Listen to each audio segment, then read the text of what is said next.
Hello.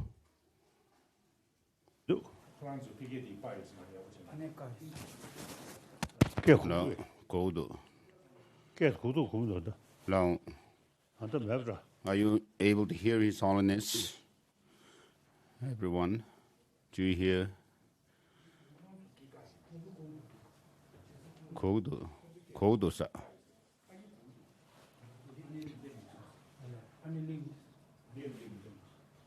Oh yeah, da, Rinpoche.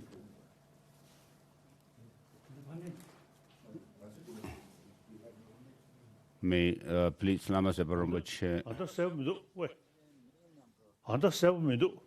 His Holiness is not able to hear Lama Zopa Rinpoche. Please wait.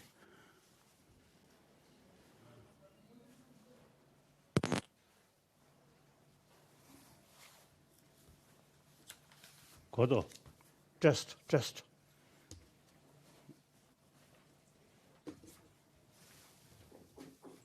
Please test.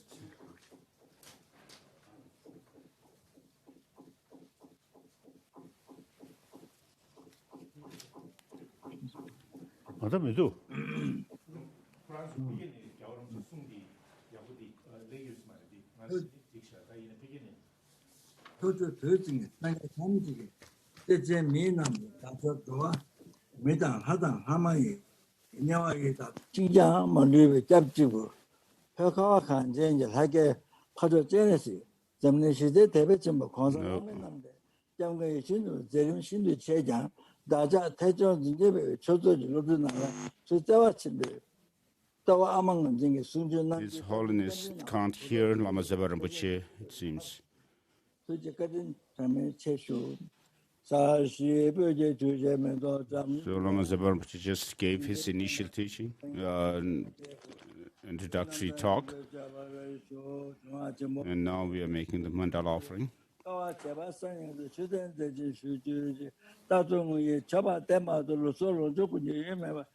By the sound of the great Dharma, drum of Dharma, may you set suffering sentient beings free. Please teach us Dharma and live for inconceivable tens millions of eons, like Bodhisattva. Always crying one followed Chepak without being distracted by all our body, life, and possessions. May we please our holy virtuous friend well and never displease you even for a second. So it seems there is a technical problem that here we are not able to hear Lama Zopa Rinpoche from Nepal. Does Lama Zopa Rinpoche hear His Holiness? Lama Zopa Rinpoche. Oh.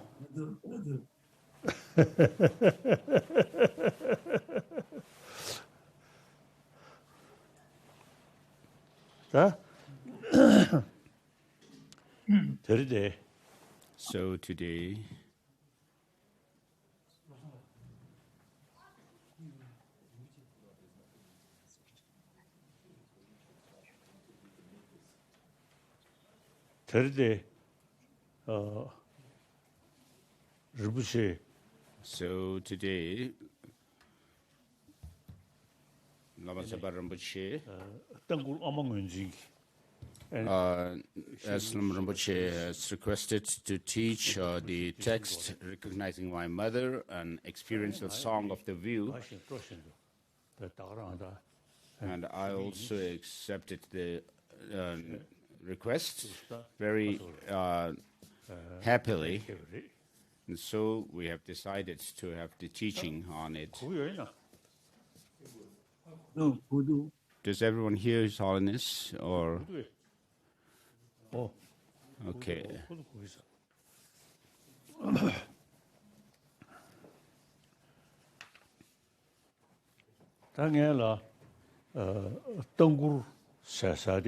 So first of all, with regards to the term Song of the View, the view here refers to the view of dependent origination or dependent arising. And as I usually talk about these two principles, the philosophical view of dependent arising and conduct, ethical practice of not harming others. And so these are related to the world at large, that of the ethical conduct or non-harming or non-violence has to do with world peace. And here the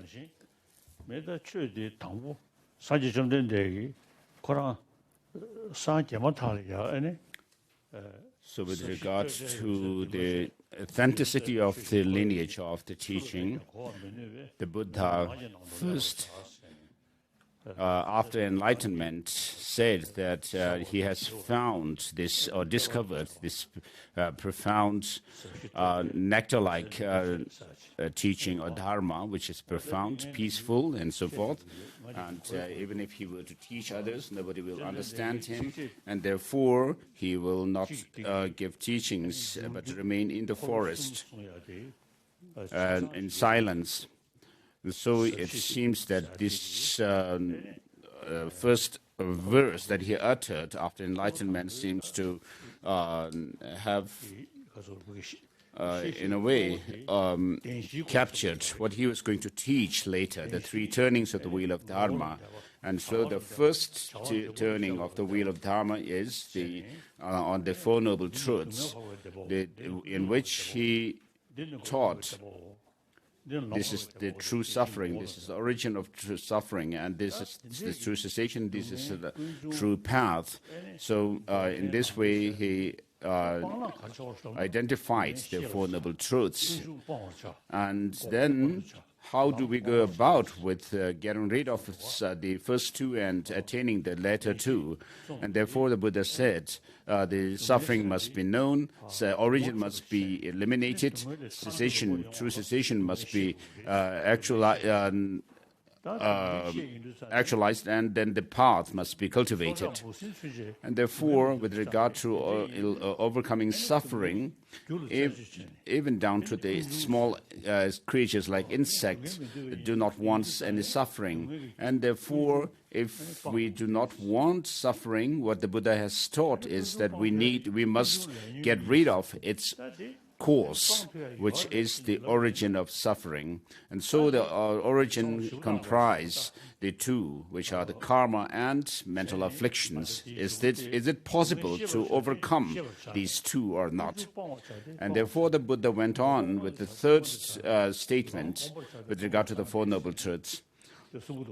He says the suffering must be overcome, but there's nothing to overcome. Origin, the suffering must be known, but nothing to be known. Origin must be overcome, nothing to be overcome, and so forth. So, in the ultimate sense, the suffering, to overcoming suffering and the understanding suffering and so forth cannot be done. And therefore, the Buddha taught true cessation. By understanding how things have no ultimate or intrinsic existence, you attain that of the cessation. And therefore, in order to attain the cessation, you need to cultivate the path. And therefore, the Buddha said, there is no... So in order to understand the...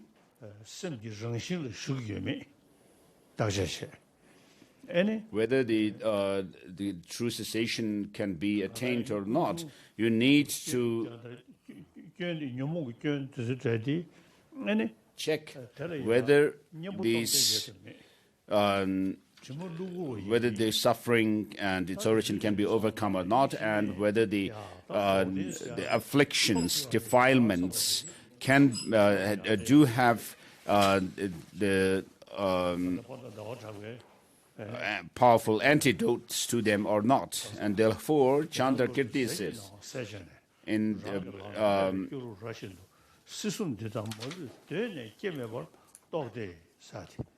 and so in his the Madhyamaka Avatara, the third last verse of the 6th chapter,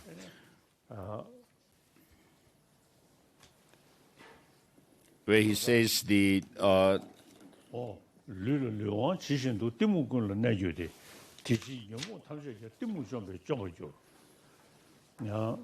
and then Nagarjuna say, in the 400 verses of Arya Deva, he says, just as the physical faculty permeates all other faculties, likewise the ignorance permeates all other mental afflictions. And this can be overcome by understanding a dependent origination of things, and therefore anyone who wish to understand the teaching of the Buddha must be taught the dependent origination first, right, and at the outset.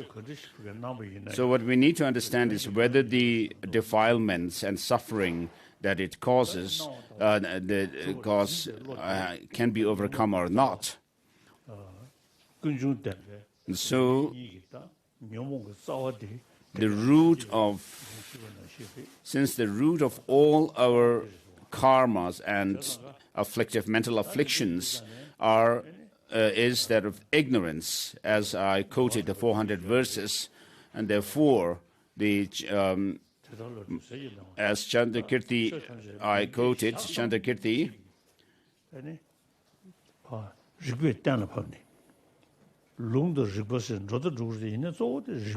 what he does, what Master Chandakirti does, is that of demonstrating through reason and logic. Because merely resorting to scripture may not give you any conviction, very strong conviction, but through reason one can gain conviction in the truth that these defilements in our minds are only temporary, adventitious, and the root of all these mental afflictions is ignorance or confusion, and which can be overcome through the understanding of selflessness. And therefore, when you understand that, then you can see the possibility of attaining true cessation. And then after that verse that I quoted earlier from the 6th chapter, the third last verse, and then the second last verse from the 6th chapter, and then in the beginning, the Master Chandakirti makes salutation to compassion, and combining it with the view of emptiness.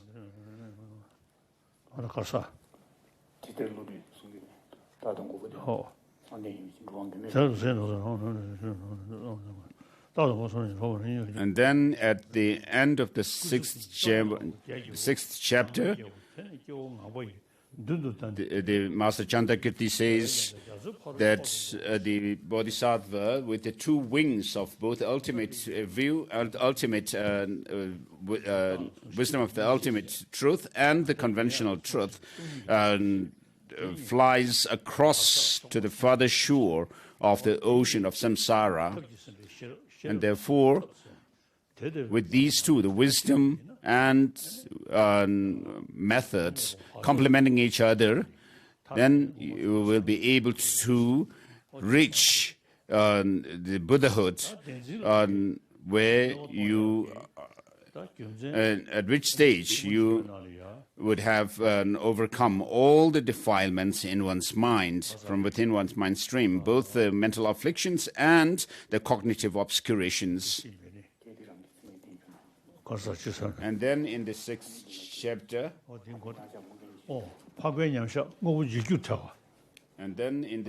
chapter, there are these four logical absurdities that are set against those who assert that things have some self-characterized existence.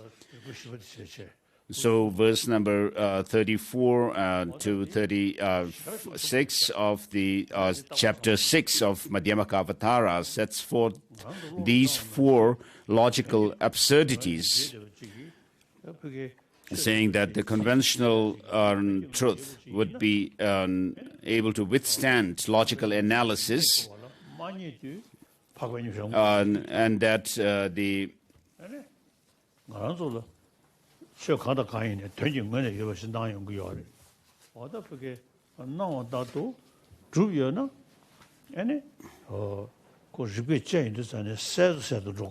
so things would be destroyed by the Arya beings' direct insight into emptiness, and that things are merely imputed by way of, designated by way of our names and labels. And so this is very similar to quantum physics.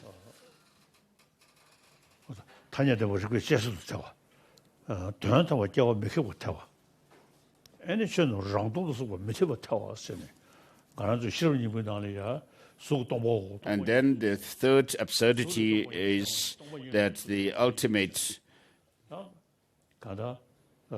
existence cannot be rejected or refuted. And that's the Buddha. And the fourth is that the Buddha, having taught that things are devoid of their own self-existence, would not hold true.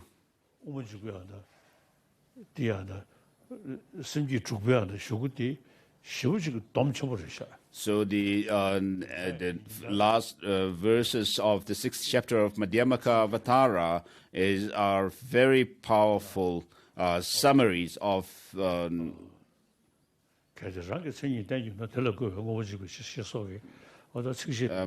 Avatara. And so I recite the verses from chapter 6, verses 34 down, and then reflect on how things do not have any intrinsic inherent existence. And so here the view refers to the Madhyamaka view, the middle way view.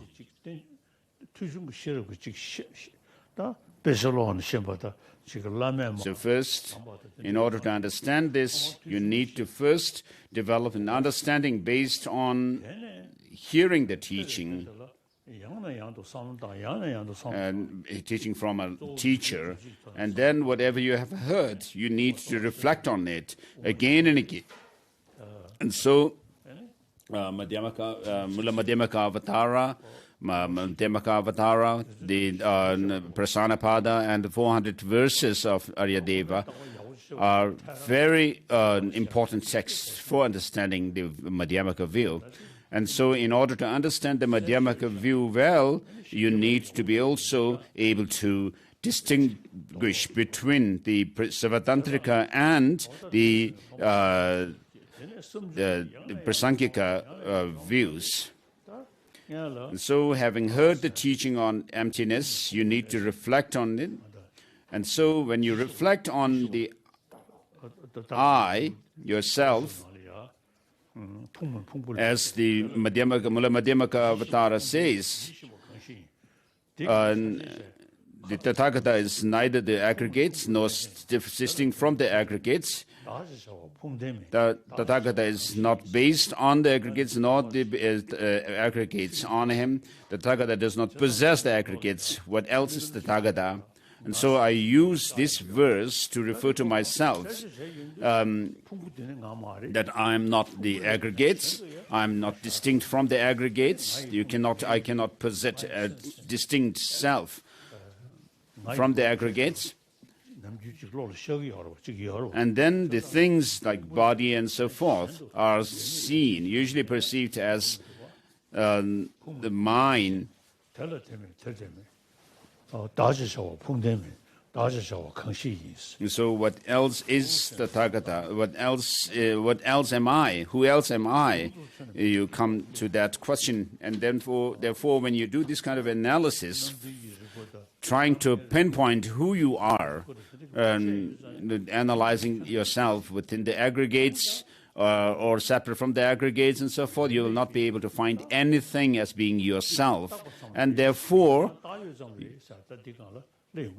by default, what you come to conclusion is that you are merely designated. Whereas this ignorance, holding on to some an identity of a self, an absolute self, that cannot be found. And so when you analyze this self, which is held by the ignorance, you will not be able to find anything being yourself.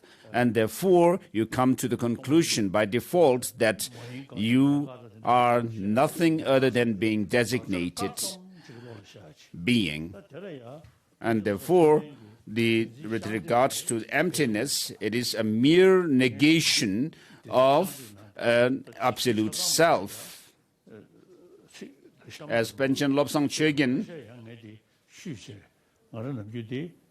has said, sometimes I read these verses, which I have made notes of, in his dialogue between the grasping at true self and the wisdom of selflessness or emptiness.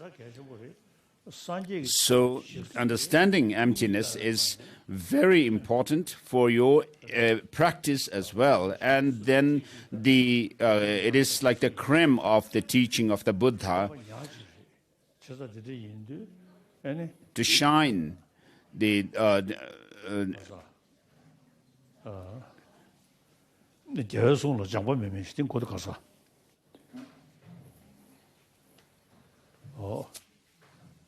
in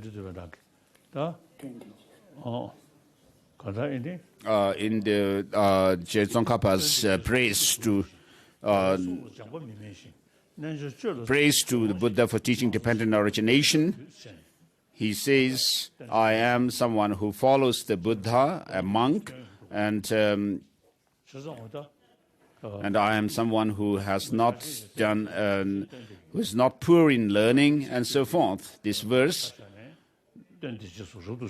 So I've become a monk in the teaching, following the teaching of the Buddha. Me too. So I received the novice ordination. So in front of the Lhasa, the Joa statue, I received the Upasaka novice vows.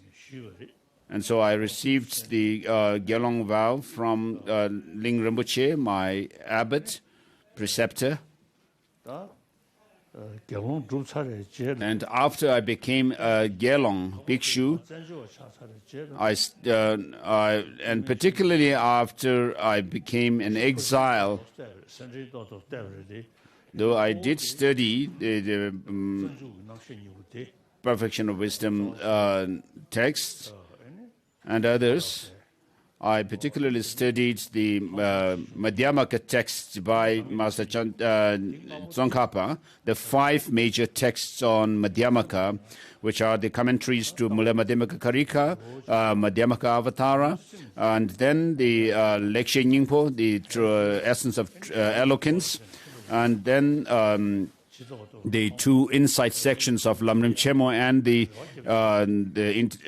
middling stage of the stages of the path.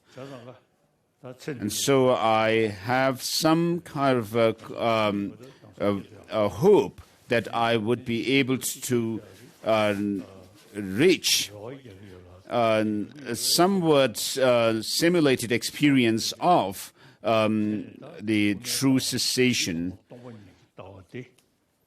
And so, regarding the Madhyamaka view of emptiness, first, I received teaching on it and understood it. On the basis of that, gained some understanding, and then gained understanding through reflection on it, and then familiarized myself with this view of emptiness, even in my dreams. So, of course, I may not be able to reach or have the true experience of a meditative experience of it, the view of emptiness, but I have some experience of it. And so, if you go over this text like this on the view of emptiness, it would be helpful to remind yourself of the view of emptiness. And Jetson Kappa also says that the Four Noble Truths, the Four Noble Truths were taught by the Buddha in all his teachings, from the basic vehicle up to the Madhyamaka, the greater vehicle teachings.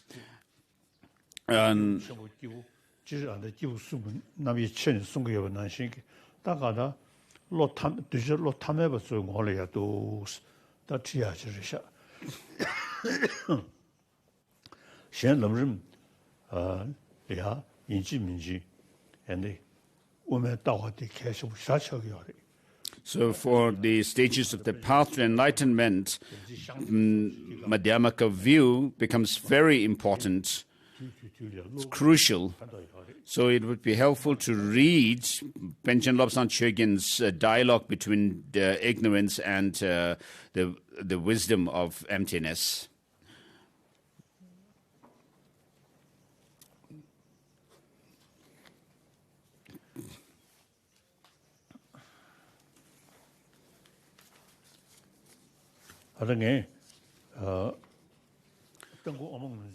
So with regard to this text, the recognizing my mother and an experiential view of the Song of the View, I received explanatory transmission from Yongzin, my tutor, Ling Rinpoche, and also Kensur Tempa Tenzing of Debung Monastery. So I will give so you who revealed, bear the wonder of dependent origination, dependent arising nature, O my Guru, your kindness is boundless indeed. Kindly reside in my heart as I utter these spontaneous words from what's flickering through the mind. This lunatic child who lost his old mother long ago is about to realize by chance what he has not recognized. She has been with him all along. And so here the mother refers to the view of emptiness. And so with regard to that, dependent origination becomes the basis of both samsara and nirvana. And so here the old mother is used as an analogy for the emptiness. She is perhaps that is and is not quietly spoken by my brother, dependent arising.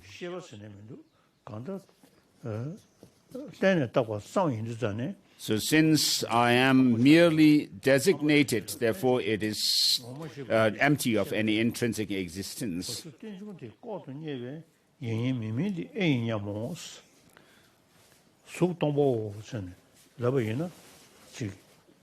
So when you say this form is empty, it may not give any sense to you, make any sense, but when you are told that the form is dependently arisen, it has some impact on you. As Pelmar Thurpa,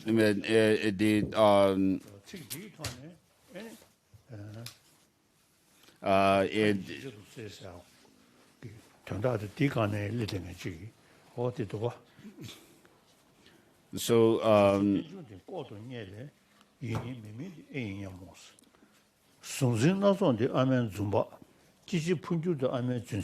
so the diverse subject-object relative from mother's gentle smile, this cycle of birth and death, her deceptive words, my undeceiving mother, you have betrayed me, while I hope to be saved by my mother, by my brother dependent rising. It is ultimately in your kindness alone, O mother, that my hopes for freedom lie. So since things do not exist the way ignorance conceives it to be, therefore there is always hope for us to understand the actual reality of things.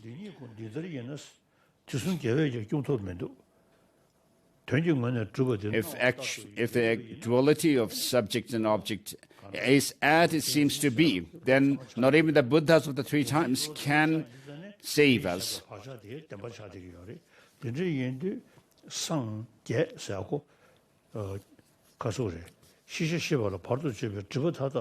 So this duality of subject-object is because of our clinging to the clinging ignorance at true existence. And if things were to exist the way this ignorance clings on to, then the Buddhas of the three times cannot save us, because we cannot reach Buddhahood. But this ever-shifting spectacle is in truth my changeless mother's expressions. Hence, there is indeed a way out, freedom. This inexpressible mother of mine, not existing in any form, he appears in all forms. So this shows emptiness and dependent origination. In this mutual dependence of emptiness and form alone is an important sense indeed, or lesson. Not finding my father when sought is in fact finding my mother. So the father here refers to the object which you investigate, on which the emptiness of it is established. So not finding my father when sought is in fact finding my mother. My father is found in my mother's lap. So all these diverse things, pure and impure objects, are manifestations of the emptiness, and therefore all actions, agents, and so forth are the manifestation or emanation of this emptiness, and which is says here, in my mother's lap. So that's how these kind parents save their child, I'm told. Evidently, my mother's face, which is neither one nor multiple, appears ungraspably in my mother's brother's mirror, yet a lunatic like me has not the slightest clue. So this is showing humility. And Nagarjuna and Chandrakirti, Nagarjuna's the sixth text of collection, and particularly the Madhyamaka Karika, the fundamental treatise of the Middle Way, which is very important, very precious, where it says what is dependently arisen is said to be empty, and that is designated, and that is the middle way. So this is a very powerful statement by Master Nagarjuna. And then amongst his commentaries on the Madhyamaka Avatara, there is the Chandrakirti's Madhyamaka Avatara and its auto-commentary, as well as Parisanapada, which are very important. So I read the auto-commentary to Madhyamaka Avatara by Master Chandrakirti, which is very helpful. So, of course, it is very important to do the practice of reliance on the Guru, but this text by Chandrakirti does not say that. And towards the end of Madhyamaka Avatara, Master Chandrakirti says, even if someone may be very learned, but without some imprint from the past, they will not be able to understand this profound emptiness. And so does masters like Vasubandhu and Dignaka and so forth. Have they abandoned this teaching on emptiness, profound emptiness, or not? He asked, and he says, yes, they have. So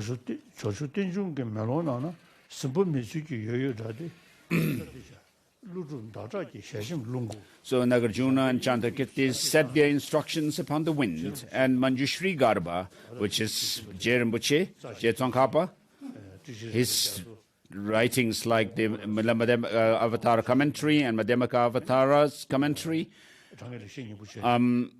and then the true essence of true eloquence, and the insight section of great stages of the path, and the insight section of the middling stages of the path. And so Tyogyalpa Rinpoche once used to say that if you study these 5 texts well, then you will not be able to, you will not find yourself overwhelmed by suffering and so forth. So I hope to see my ever-present old mother without the hardship of searching or prolonged search. So when you talk about emptiness, you need to actually be able to find it within yourself, that it's merely. So this shows that this searching for seeking for the understanding of emptiness must be done within yourself. There seem to be some among our own scholars of today caught in the web of words like thoroughly withstanding or true existence. So without touching the conventionally existent thing, and these scholars seem to actually be talking about some object of negation, who seek only to negate some creature with horns, while leaving intact this everyday appearance of solidity. So when you understand that things are merely designated, when you actually understand that well, then and then check how things appear to you, you'll be able to see that they appear as if they have some objective existence. And therefore, this everyday appearance, if things were to exist the way they appear, as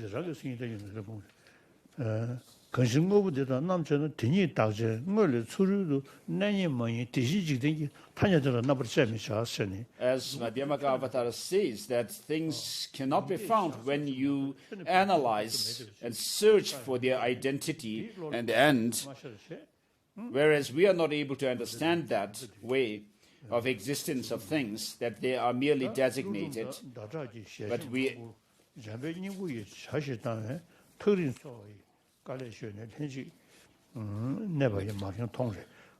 So verse number 9, verse number 10.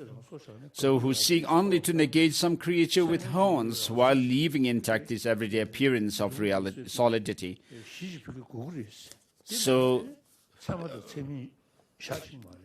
So of course, there are philosophical schools which also say that things must have some objective existence in themselves, without which we cannot talk about a cognition, a valid cognition, and its object.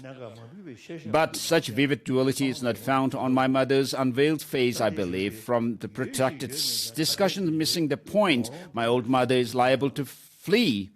Things of course exist, but not in this way, of stark facts rendered into dichotomies.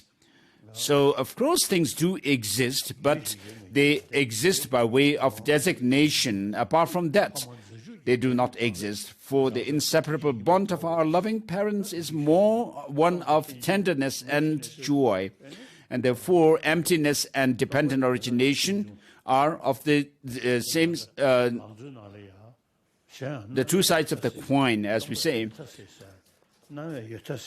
So in the 3 principal articles of the path, Master Tsongkhapa says, appearance dispels the extreme of a permanence or existence, and the emptiness that dispels the extreme of nihilism.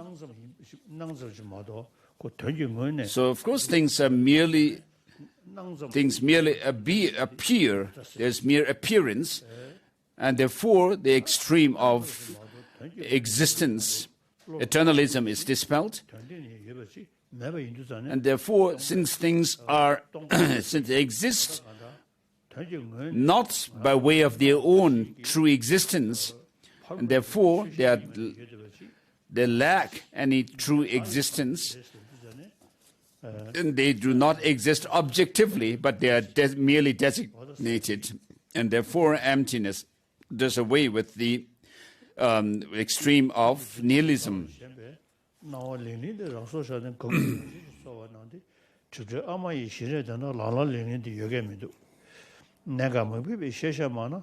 Verse number 10, 11, 12 again. Things, of course, exist, but not in this way of stark facts, rendered into dichotomies. For the inseparable bonds of our loving parents is more one of tenderness and joy. So if, of course, things are empty of inherent existence, then we can say emptiness and dependent origination go together. Whereas if things were to exist the way they appear to us, as if they have some absolute existence, then they cannot go together. Vaibhashikas, Satantrikas, Vajjanavadas, and the three Eastern masters, though they label this mother is limestone like white elephant with names so divergent and so forth. So the Madhyamaka, Savatantrika Madhyamakas are not able to explain or posit dependent origination precisely. So yet they all seem to have lost this old mother. Likewise, many scholars and meditators amid Sakya, Nyingma, Kagyu, Karma, and Dukpa pride themselves on their diverse terminology: reflexive awareness, subject-free, empty and luminous. So I've received teaching on the lamde, the part and the fruit, of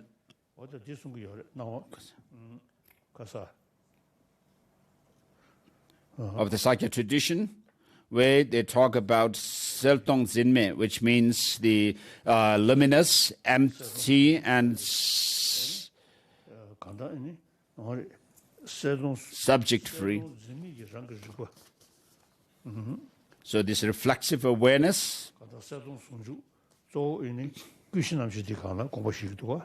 So the union of clarity and emptiness.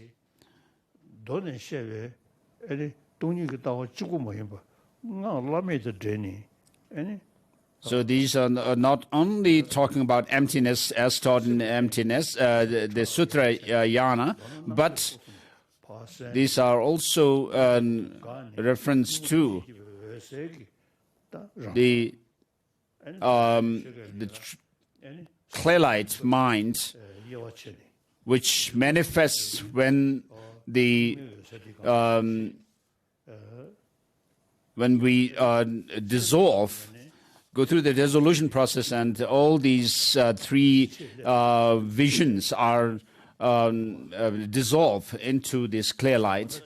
And so that mind is used to realize emptiness in the tantric teaching, which are taught also in the Sakya, Nyingma, and Kagyu traditions. So primordial purity and spontaneity, Samandabhata's true face. Mahamudra, also the uncontrived innate nature. So these are all reference to the subtlest clear-light mind taught in the highest Yoga Tantra. Neither is nor is not devoid of any standpoint. This is all splendid if the target is hit, but I wonder what you are all pointing at. External matter is not dismantled, so we are Vashikas and Tashikas. Worry not and be pleased. Though no reflexivity, cognition and cognized are tenable, all Vijnanavadas do be pleased. Intrinsic nature's absence, dependent arising, remains stark. O three Eastern Masters, please be pleased as well. With no conflict, clarity and emptiness can be upheld. Holders of pupil instruction lineage, be not apprehensive. Though pure, primordially, good and bad are feasible, you Vidyadhara yogis need not grasp that purity. Since the innate nature can dawn through even contrived meditation, you elderly meditators need not be persistent or insistent, since one can uphold the absence of elaboration, of existence non-existent. You stubborn logicians need not fret.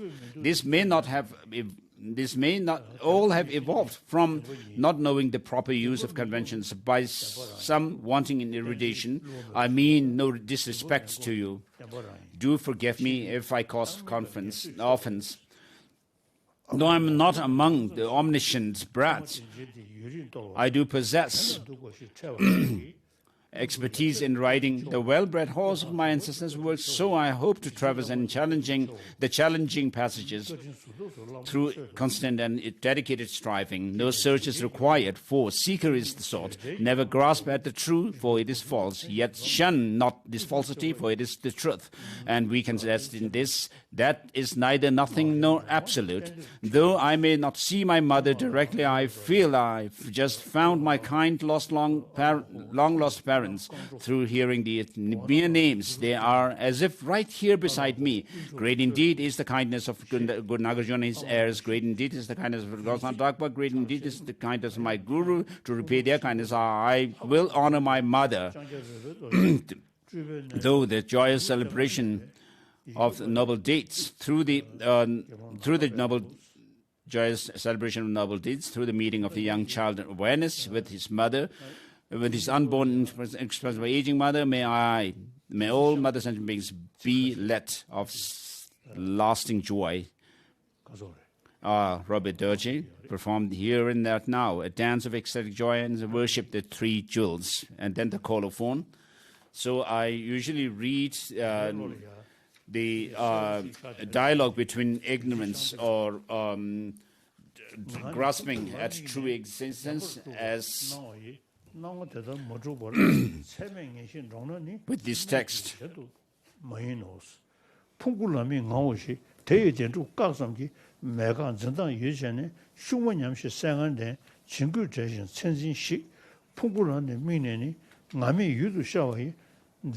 So these are verses from the Benjamin Lawson Chögyin's text that His Holiness is reading.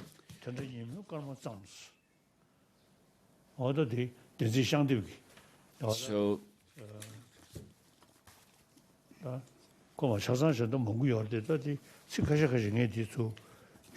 of course I have made notes of these lines from the text, which is Benjamin Lobsang Chögyin's text. So with this we have finished. We're done with the teaching on the recognizing the mother, my mother, an expressional song of the view. So I have received these teachings from Ning Rinpoche, and I do reflect on these teachings regularly. Question. And next we'll have question and answer session. Yeah. So we have also the ceremony for view. So since it is close to Tibetan New Year, I'm taking this opportunity to give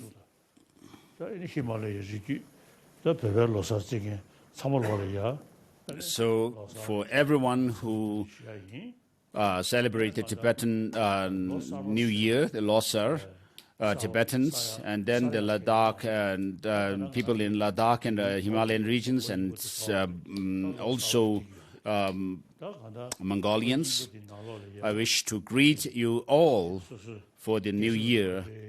So this year is going out and the new year is coming. And so we need to check our minds, and particularly as Buddhists, you need to check what you have done in the past year regarding how you have done your study, reflection, and meditation of the teaching of the Buddha.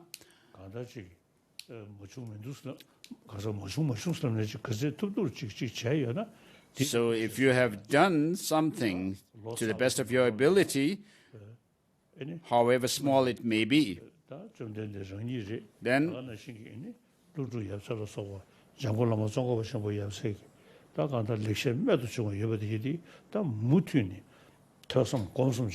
so you need to pursue your study, continue your study, reflection, and meditation on the texts and teachings by the Buddha, teachings of Master Nagarjuna and his followers, and Master Tsongkhapa and his followers, and so that you'll be able to fulfill the aspirations of these past masters, your own root guru and the lineage masters. And so when you celebrate the new year with Tashi Delek, you need to check how your past year has been, and then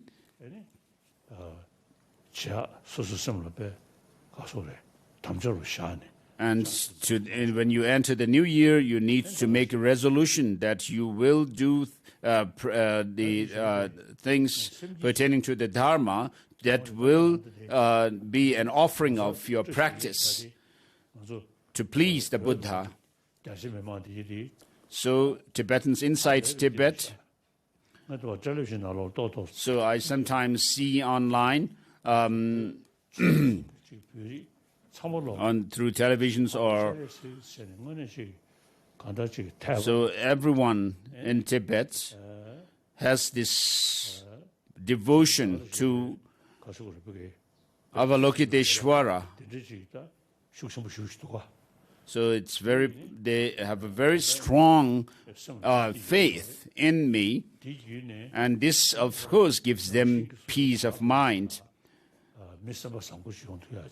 And that makes the people relaxed and also good, warm-hearted.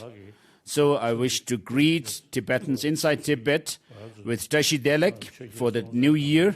And together with this, I wish to say that Tibetan writing, which was devised during the time of Songtsen Gampo, King Songtsen Gampo, and then Tesong Detsen and so forth.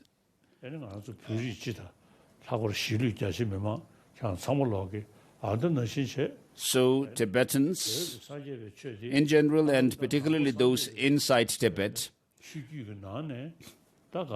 for you, I wish to say that Buddhism that we have is something unique among the followers of the teaching of the Buddha. This Nalanda tradition that we have, which is the impeccable Nalanda tradition. So this also holds the Tibetan culture. And so in order to study this, you need to have the language. And therefore, the Tibetan language itself also gains respect. So today, not only the traditional Buddhists, but even amongst the scientists, we have people who admire and respect this teaching of the Buddha that we have preserved for over 1,000 years. So you and those of you who are in Tibet, you need to preserve it, and we here in exile also do that. And so in order to do that, in order to preserve our language, culture, and religion. Right from the beginning since we came into exile, we emphasized teaching our language and culture to our younger generation in schools. And then we also included the teaching of Buddhist logic primer, and the study of mind and logic, reasoning. And then we also have re-established the monastic institutions where we have the students studying this Nalanda tradition, and we have produced thousands of geishas so far. So we are doing what we can in exile to preserve and promote our own cultural tradition, and those of you inside Tibet should also have the same aspiration to preserve our own culture and religion. And if that is done by the Tibetans themselves, then we have Chinese from the mainland China also taking interest in Buddhism. With the number of these people taking interest in Buddhism is increasing, and particularly professors of universities in China who have access to publications, our publications from exile community, they especially admire this tradition of Buddhism that we have, and saying that the Tibetan Buddhist tradition is a pure Nalanda tradition, and it is also scientific. And so since Chinese Buddhists number of Chinese Buddhists are increasing, of course, politically,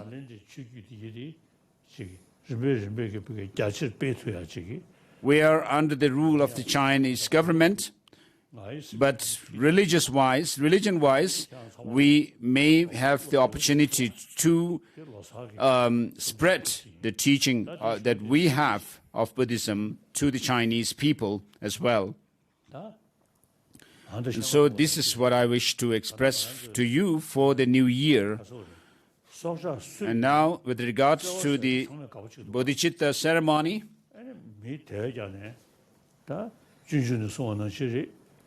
so as Shantideva says, if you do not exchange your joy and happiness with the suffering of others, live alone, reaching Buddhahood, even in samsara you will not have happiness. And then he also says, which intelligent person would feel discouraged to ride the horse of Bodhichitta, which leads you out of despair from bliss to bliss. And so Bodhichitta is this factor which brings all kinds of good things to you. And so if you think more about others rather than being selfish, you will be happy, truly happy. Whereas if you remain selfish, you will not be happy.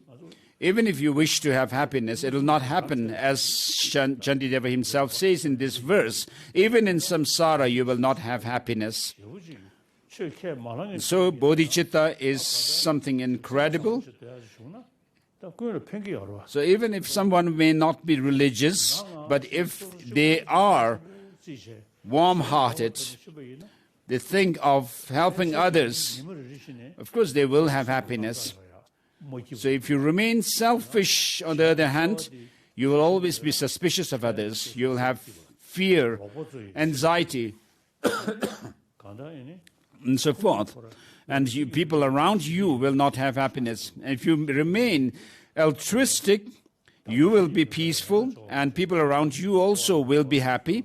And even the atmosphere around you will be something appealing. So all these problems in the world have their source in this selfish attitude, on thinking only of oneself. So we'll go through the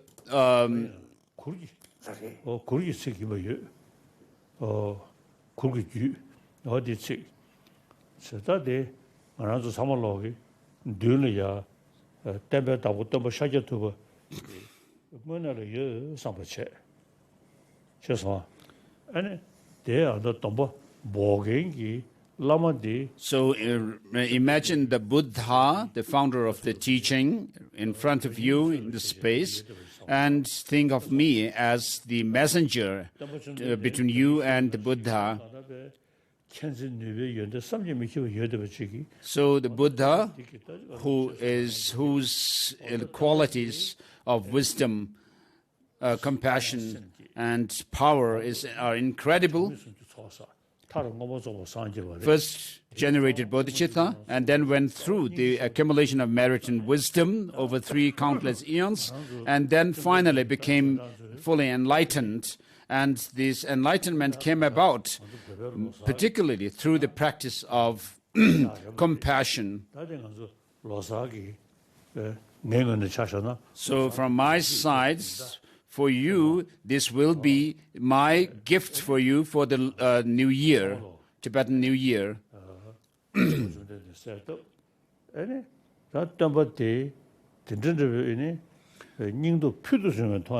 So the Buddha,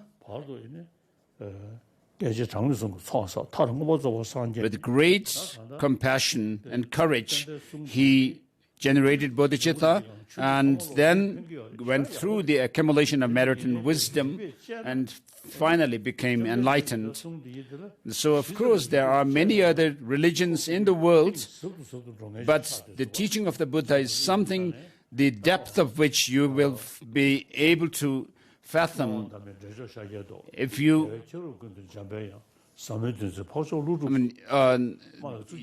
through logic and reasoning. You'll see the teaching of the Buddha more and more profound. And so the Buddha is someone who is incomparable teacher.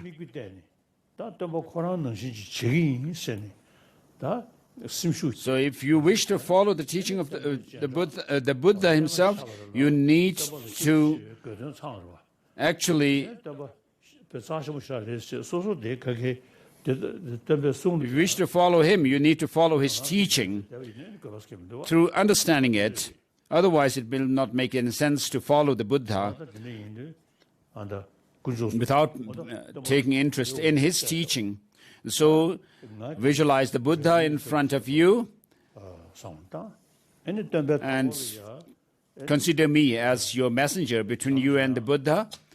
And then also around the Buddha, imagine Maitreya and other close Bodhisattva disciples of the Buddha, and then Master Nagarjuna and Asanga.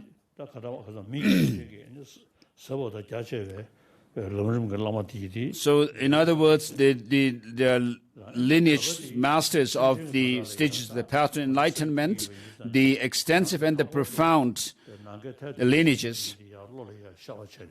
And also, imagine all sentient beings around you. Sentient beings who are as limitless as the space and have this determination to become enlightened, to reach enlightenment for the benefit of all sentient beings. So with this in mind, please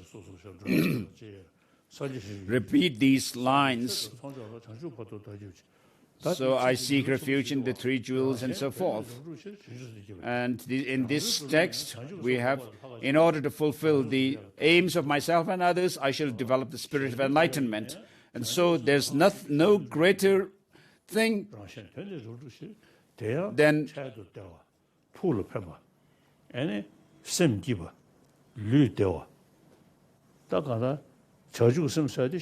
Bodhichitta to fulfill the goals of oneself as well as helping others.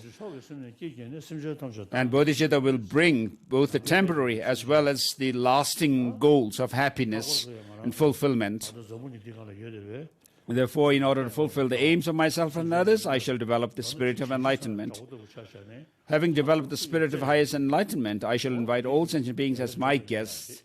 So all these sentient beings, even those who you may consider as being sworn enemies, should be invited as your guests for the feasts of enlightenment and the practices of bodhisattvas. So none can be expelled as being even enemy of the teaching. And so all sentient beings, because everyone wants happiness and not suffering, but because of their ignorance, though beings are same in wanting happiness and not wanting suffering, yet out of ignorance they cause suffering to others. So having developed the spirit of highest enlightenment, I shall invite all sentient beings as my guests. I shall enact their delightful, supreme enlightened effect practices. May I become a Buddha to benefit all sentient beings. So we'll go through these. So because of this ceremony of Bodhichitta that I'm giving, I also put on my robes, Chogu and Namjar. And so imagine or visualize the Buddha and surrounded by this the 8 close disciples, and then also the 17 Nalanda masters. And so make this determination that you will aspire to become a Buddha for the benefit of all sentient beings, come what may.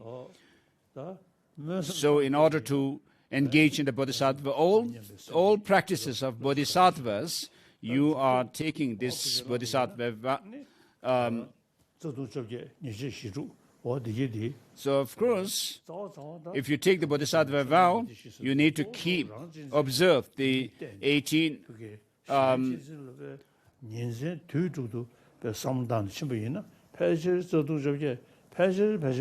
downfalls and also the 46 secondary infractions. Please, repeat this. I seek refuge in the three jewels. I confess each and every wrongdoing individually. I rejoice in the virtues of all beings. I take to heart the state of Buddhahood. I go for refuge until I'm enlightened to the Buddha, Dharma, and the Supreme Assembly. In order to fulfill the aims of myself and others, I shall develop the spirit of enlightenment. Having developed the spirit of highest enlightenment, I shall invite all sentient beings as my guests. I shall enact the delightful, supreme, and enlightened practices. May I become a Buddha to benefit all sentient beings. So this is the first. Please.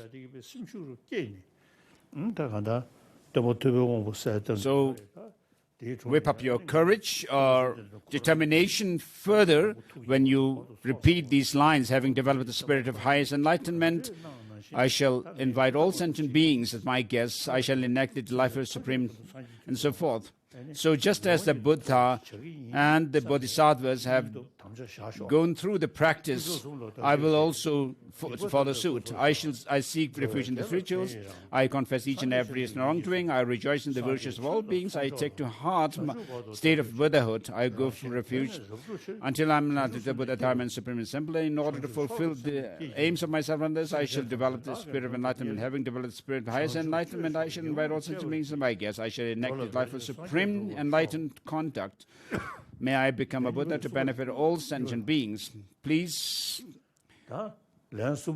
So we have done for the second time this repetition. And so at the third repetition, when you say, may I become a Buddha to benefit all sentient beings, take all the Buddhas and Bodhisattvas in front of you as your witness, and the sentient beings for whom you determine yourself to work for their benefit.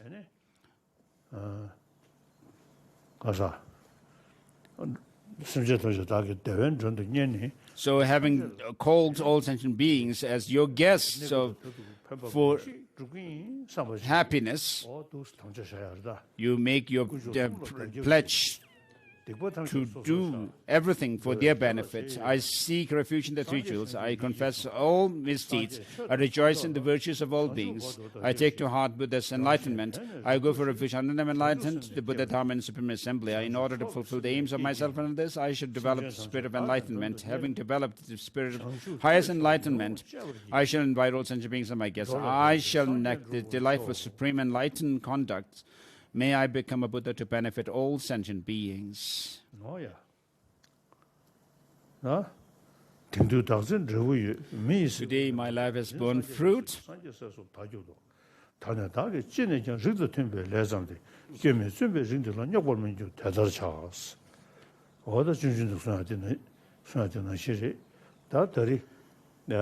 as Shantideva says in the Bodhisattva Charyavatara,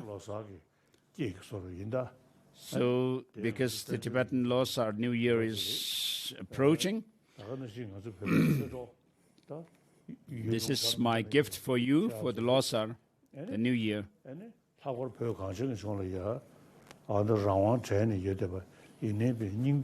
So particularly for those inside Tibet whose spirit is undaunted,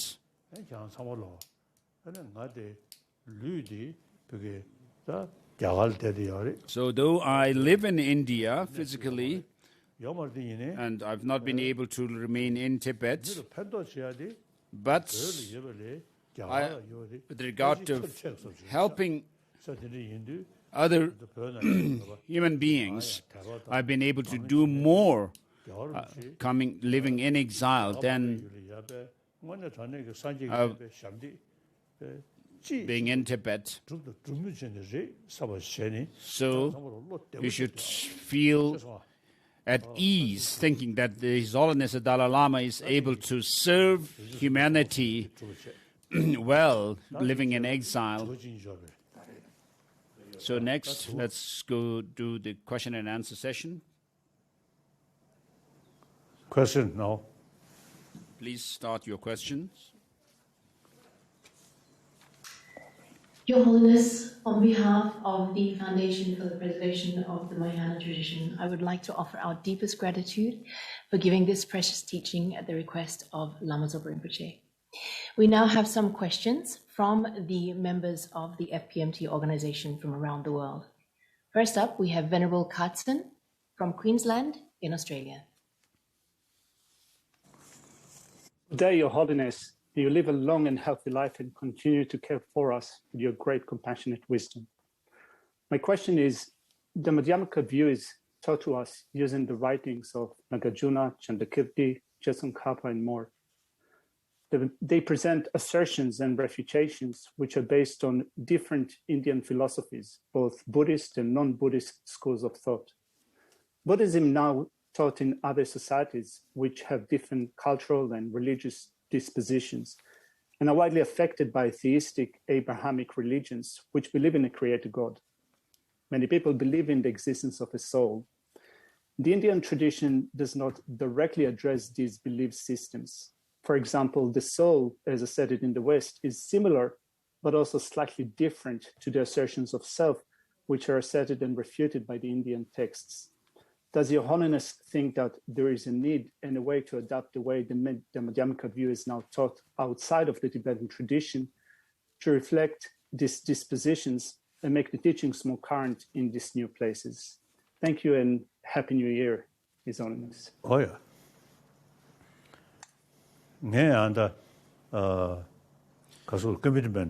So, as one of my commitments is for peace in the world, to bring peace in the world, and for every human being to have happiness and be at ease. And then second commitment is religious harmony. So those of the theistic religious followers Of course, philosophically, they may have different concepts, but the main message they also have is to help others, other human beings. And the theistic religions also, they say that we are all creation of the same God, and that God is the God full of love.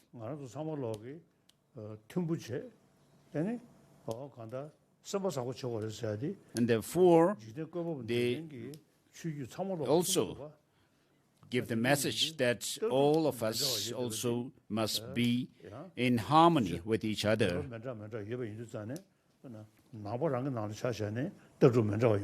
So, of course, within Buddhism also we have different philosophical tenets. And within Madhyamakas and Chittamatras as well, we have subdivisions of these schools.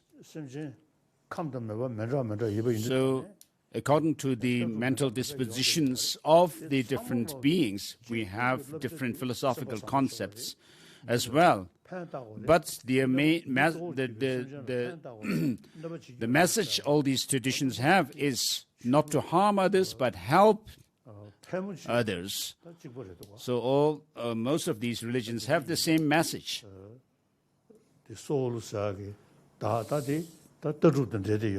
So soul is related to philosophical idea.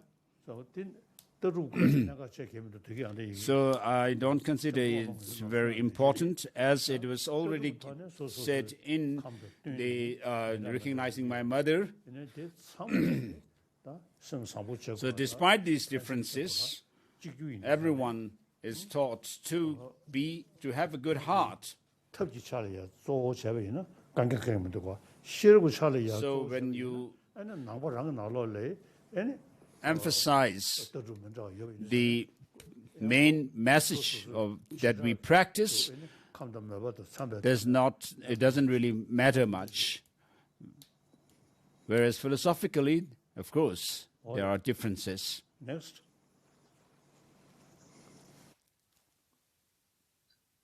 Thank you, Your Holiness. Our next question comes from Venerable Tenzin Sultrim in Singapore. Your Holiness, Dashi Dele and Happy New Year to you. My question is, what is the best thing to say or do to help someone who is very sick and dying, including those who are non-Buddhists? Thank you so much, and please live long, Your Holiness.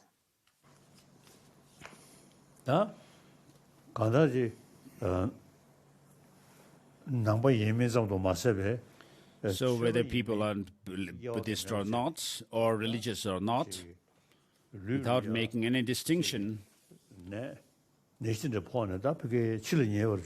someone is dying, has a terminal death, sickness or illness, it is important for them to have a peaceful state of mind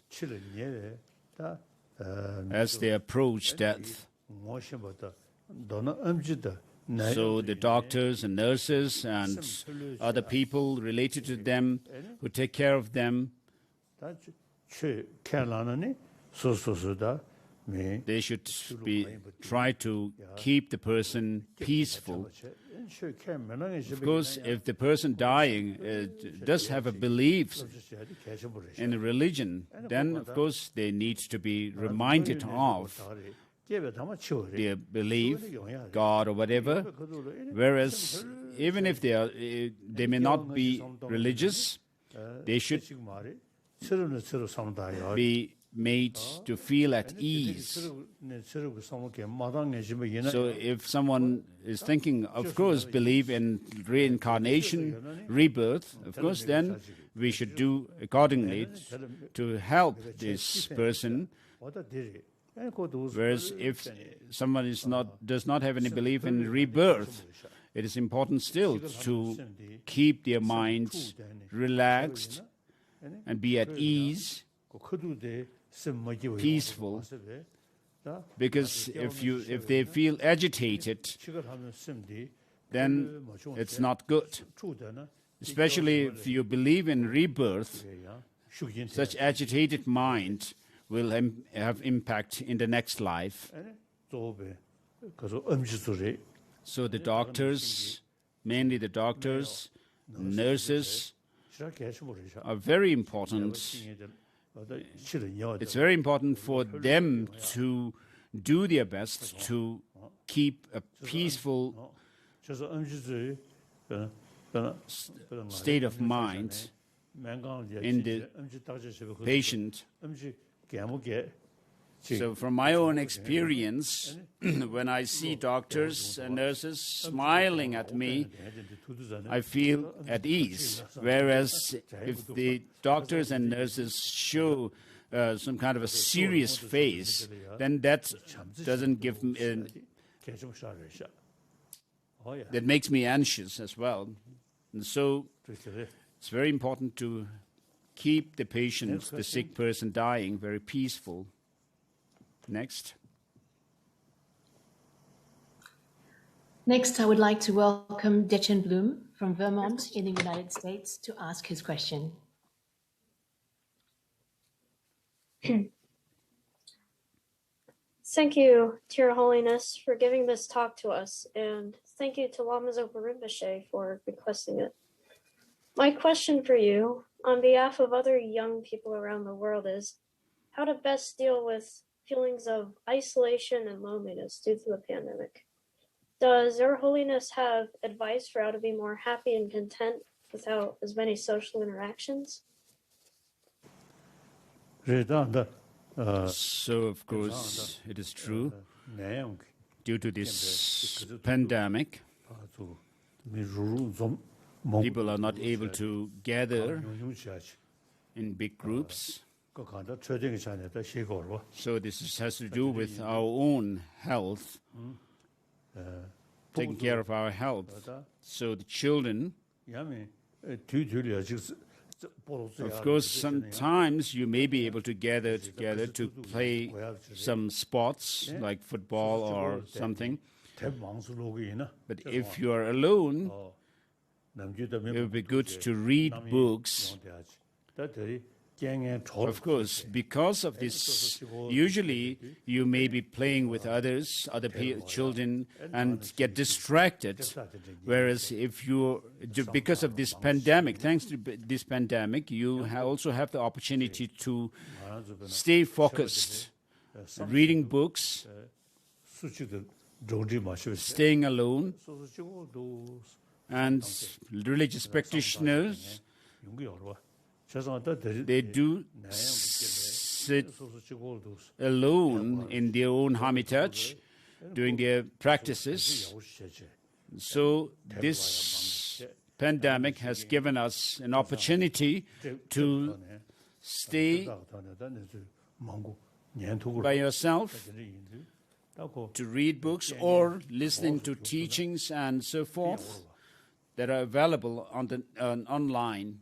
And so if you could do that, it would be good. Thank you. Thank you. Now next.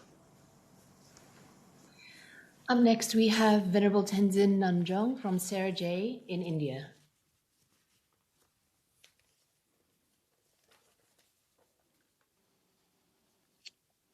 Thank you, Your Holiness. In some Dzogchen texts, we see explanations of Buddhahood without meditation, and some explanations of Buddha nature being described as sentient beings as already being enlightened, but just not knowing it.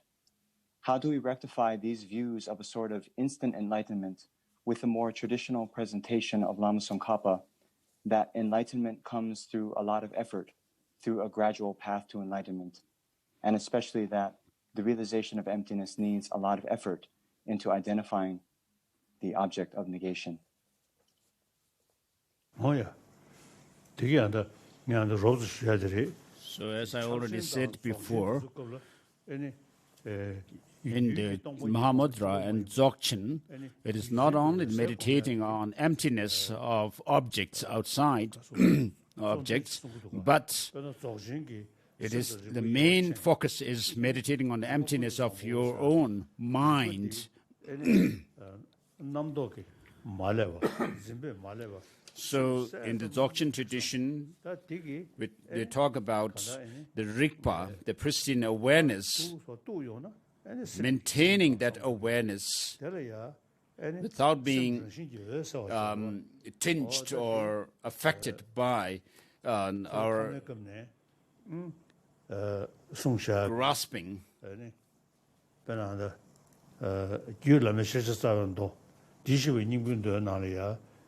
So in the case of this clear or luminous nature of the mind that is taught in the Tathagata Garbha Sutra, even in the Sutrayana, but it's precisely taught in the highest Yoga Tantra. So after the states of mind, which are the three visions of whitish appearance and so forth, and also the 80 different conceptions, these must dissolve. And you go through the dissolution of the three visions, the whitish appearance dissolving into the reddish increase, and then the blackish near attainment, and then finally you have the clear light mind. So in the Dzogchen or Mahamudra or the union of clarity and emptiness, they emphasize the meditating on emptiness of the mind with that the subtlest clear light mind. So the mind, the adventitious thoughts are not given any work, but maintaining that clear light mind. Of course, the Buddhahood without meditation may have to do with such meditation using this clear light mind. It's not, they are not talking about becoming Buddha, becoming a Buddha without doing anything. So as it is said in the Recognizing My Mother, the union of clarity and emptiness, or clarity, or the Riktong Sungjuk, the awareness and emptiness, have to do with this.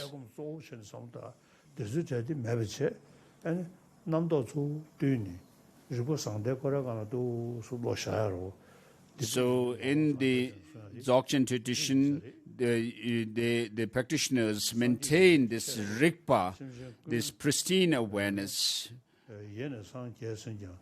without being distracted by any other states of mind.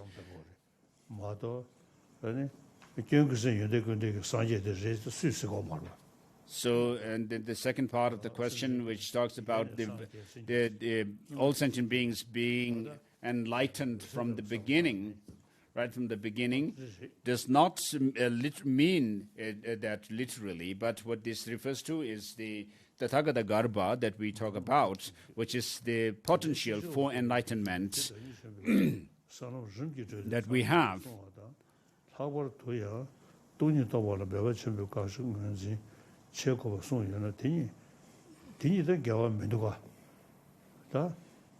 So there's no contradiction here between the earlier and Tsongkhapa's view.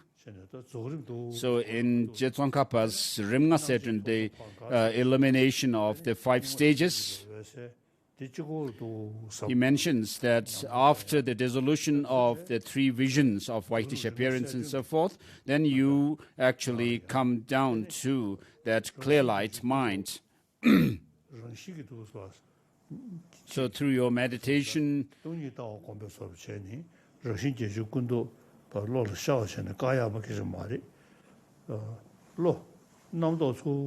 so all the different discursive thoughts are withdrawn, and together with these 80 conceptions, their wind energies also are dissolved. And so due to that, all the conceptions also dissolve. So this is same in all the traditions, Satyanyingma Gelu Kagyu. So of course, before doing that, when we present the emptiness and the nature of the mind being clarity and luminous and so forth, these are, of course, we need to develop the experience of them as well. So in Jetsamila Rinpoche's case, of course, he was doing his meditation.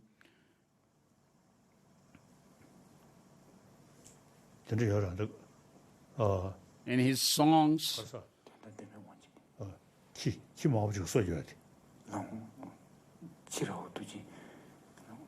so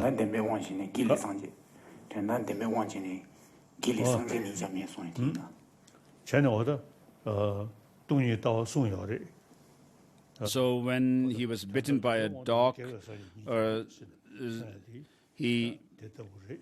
and then Jim Miller Repa says that from the vantage point of the ultimate truth, not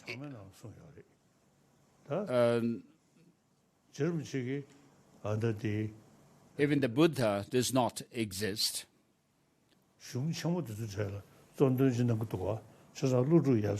Not to talk about the obstacles. So Rinpoche emphasized on study of the classical texts.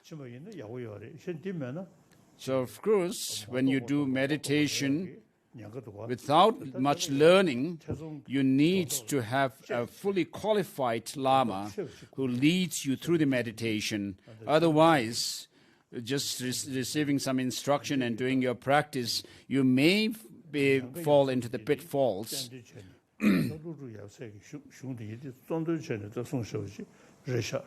So Master Tsongkhapa has emphasized the teachings as taught by Master Nagarjuna and others.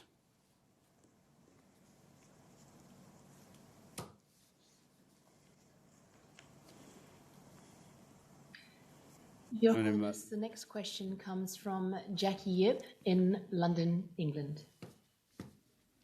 Chidele, Your Holiness, thank you so much for this wonderful opportunity. Thank you for giving this Bodhisattva vow renewal right before Losar. Also, thank you to Lama Zopa Rinpoche for requesting these teachings. My question, Your Holiness, please, Your Holiness, tell us how we can get a feel of the false sense of self when it shows up in my mind of who I am and in my experiences. And how do we deconstruct that when we catch ourselves creating that false sense of self? Thank you very much, Your Holiness. So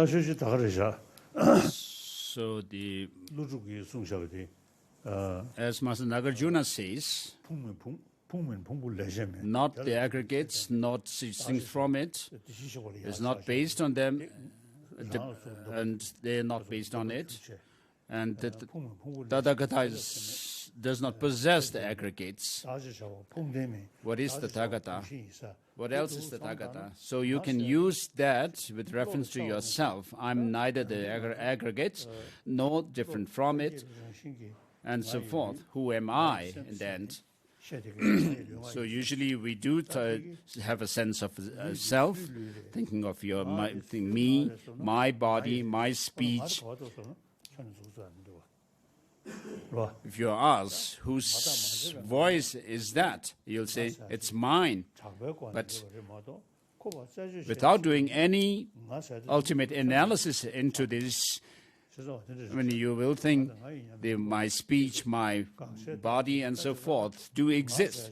But when you ask, where is that I?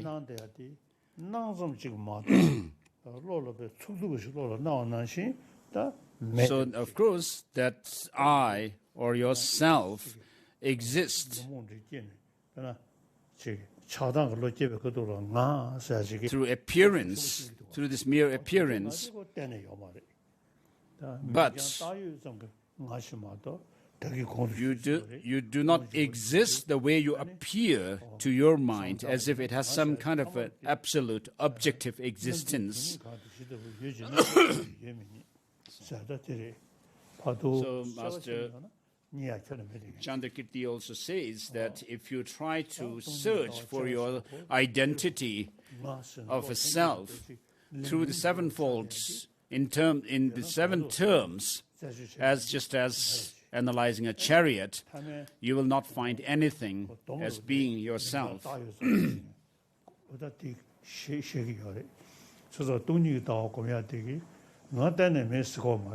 So, when you study Madhyamaka philosophy, we say that things do not exist intrinsically. That doesn't mean things don't exist at all, but that means things don't exist the way they appear to us, as if they have some kind of a solid inherent existence.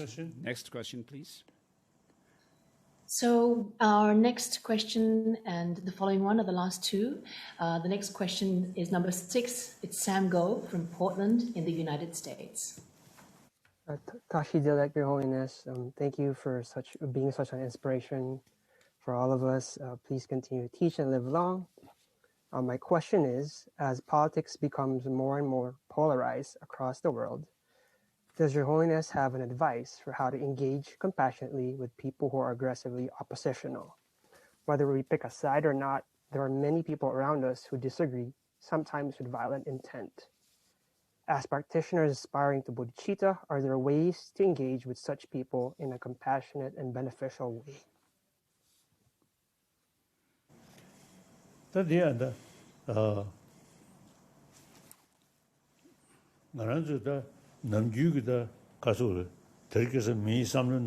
So usually people have a very strong sense of division, me and versus, they versus me versus others.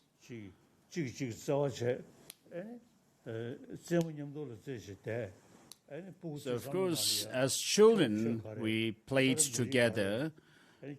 We have not bothered about what race or nationality and so forth of the other children. We played together, but once we start our school age and going to school, even though you may be in the same you may be of the same nationality, but then there is also division on the basis of your social background, rich and poor, and so forth. And so these differences are emphasized in this school educational systems. And then when we are given education, there is some sense of a patriotism being taught, talking about my nation, our nation, and which is very narrow-minded. The children are not taught about the wider world, thinking of others in terms of us being the whole world. So they are more narrowly focused on us as a nation rather than the world at large. So we are living on this earth, 7 billion people on this earth, whether you are Europeans or Africans or Latin American or Asian, and within Asia, India or China or Himalayan region, people of Tibet and so forth.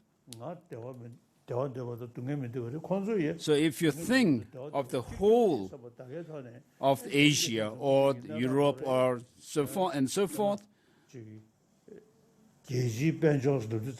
we all want happiness and do not want suffering. So when you think about economy today, there is no boundary, national boundary as such. And then climate also does not make any distinction between this group of people or not. So we cannot talk about the benefit of my or our people. You need to think about the global community. So when you think about this in this way, you will not think of using violence. So we know that from our common sense that war is not a solution to our problems. Just as we have already experienced the First and Second World Wars. So during those times, people have emphasized making nuclear atom bombs and so forth. But after the two wars, this obsession was not there. And then regarding the European Union, after the Second World War, mainly France and Japan, Germany, took the initiative to create a European Union by taking lessons from the Second World War.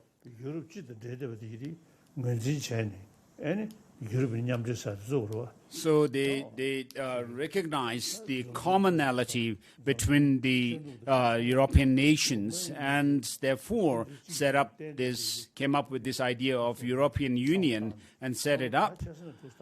And so if you think from a wider perspective, you should think of bringing happiness or benefit to the whole world, and we, in reality also, from the point of reality of today's reality, we should not think of a regionalism, but think of the whole world. So, of course, there will be change.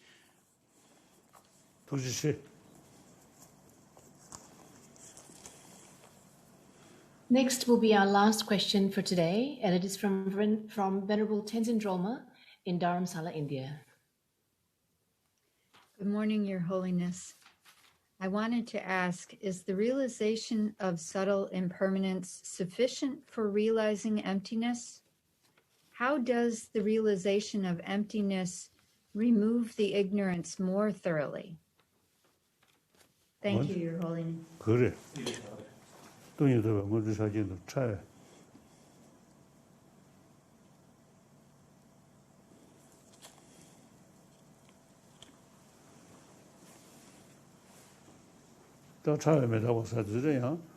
with regard to subtle impermanence,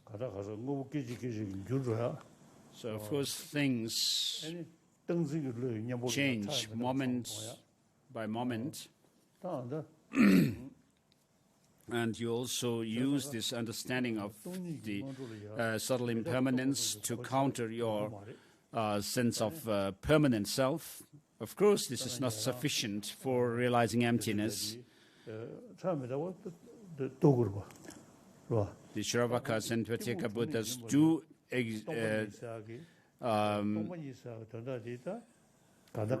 realize this impermanence, the subtle impermanence, but they have not been able to get rid of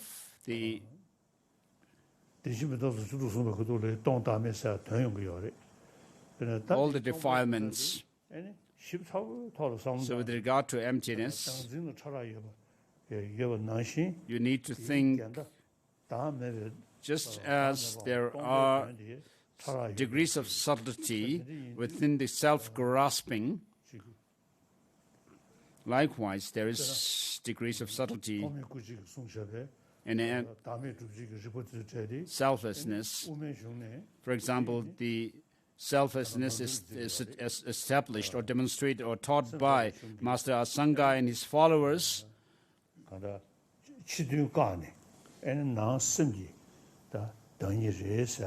has to do with the rejection of externality of things, and then meditating on the non-duality of subject and object.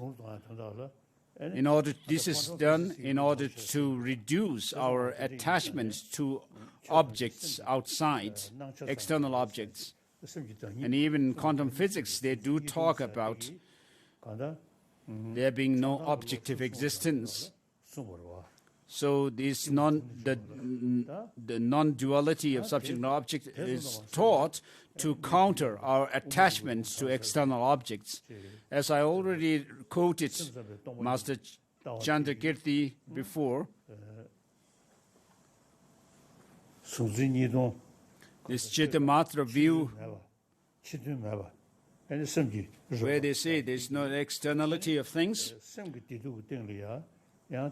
but the mind itself, when you apply that to mind itself, it doesn't counter that attachment to the mind.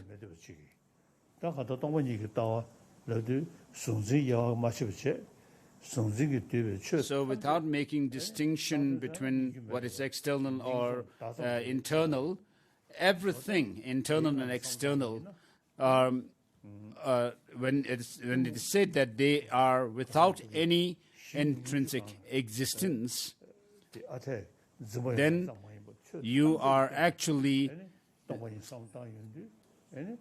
thinking of emptiness of everything there is, without making it a narrow idea. So if you are able to think that things, external or internal, whatever they may be, have no intrinsic, inherent existence. So as I quoted Madhyamaka Avatara, as I said, the auto commentary mentions that Master Vasubandhu and Dignaka and so forth have actually rejected the profound emptiness taught by Master Nagarjuna.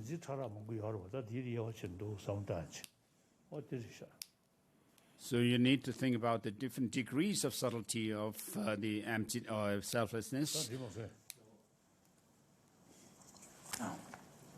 in relation to the grasping at self.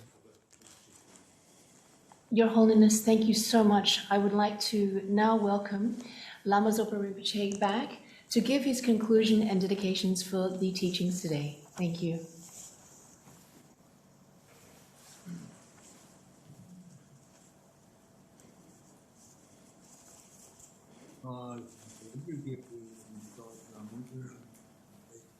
This is a mandala offering. This wish-granting, wish-fulfilling jewel, source of every single benefit and happiness in this world, the incomparable, kind, supreme Tianjin Gyatso, may your life be long and all your holy wishes be spontaneously fulfilled.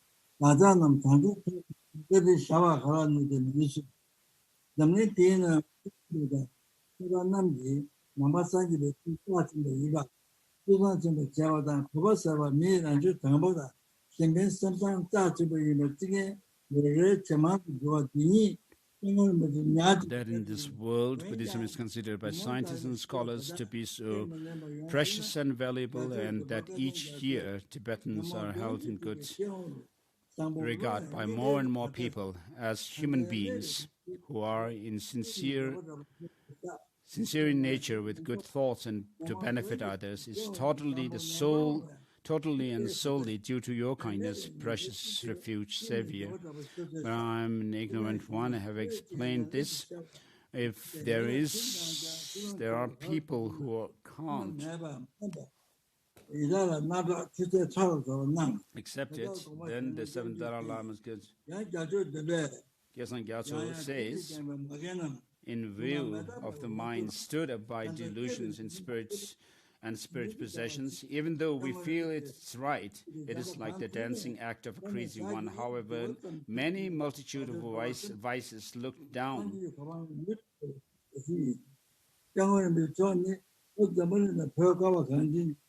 upon by the holy beings have been done. From the depths of my heart, confess them individually with fervent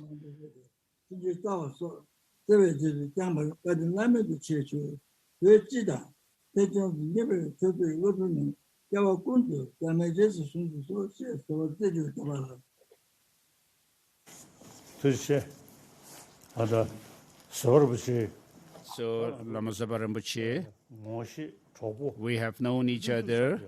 We are trusted friends. And your teacher, Lama Tibetan Ishi, and you have founded many Dharma centers in order to help, to the best of your ability, many people. So I really appreciate your work. So while Lama Tibetan Ishi was alive, both of you did well. And after Lama Tibetan Ishi passed away, Lama Zopa Rinpoche, you have also been doing your best. I would like to thank you, and please continue to do your best. Feel determined to continue your efforts, and thank you. So Lama Zopa Rinpoche has, of course, done your service to the Dharma in general,